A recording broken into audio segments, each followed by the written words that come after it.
სამი ჩვევა, რომელიც მეხსიერებას აზიანებს. პირველი უძილობა. ძილი ტვინისთვის ყველაზე მნიშვნელოვანი პროცესია.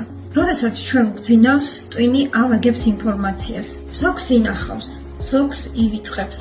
თუ ადამიანი მუდმივად ცოტას იძინებს, ან ძილი ზედაპირულია, ან წყვეტილია, ტვინი ვერ ასწრებს ახალი ინფორმაციის გადამუშავებას.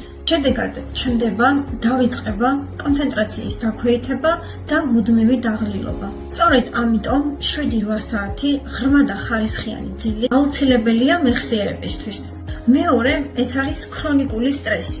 როდესაც სტრესი მუდმივია, ორგანიზმი გამოყოფს ჰორმონ კორტიზოლს. დიდი რაოდენობით კორტიზოლი პირდაპირ აზიანებს ჰიპოკამპს, ტვინის იმუბანს, რომელიც მეხსიერებას აკონტროლებს.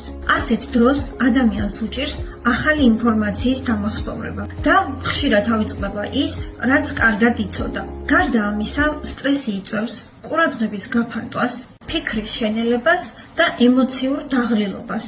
გამოსავალი არის სტრესის მართვა, სეირნობა, მცირე მსუბუქი ვარჯიშები. მესამე, ეს არის ფიზიკური აქტივობის ნაკლებობა. თავის ტვინი ენერგიას და ჟანგბადს სისხლის მიმოქცევით იღებს. თუ სხეული უმოძრაოა, სისხლის მიმოქცევა სუსტდება და ტვინიც ნაკლებად აქტიური ხდება. ეს იწვევს ინფორმაციის დამახსოვრების სირთულეს, აზროვნების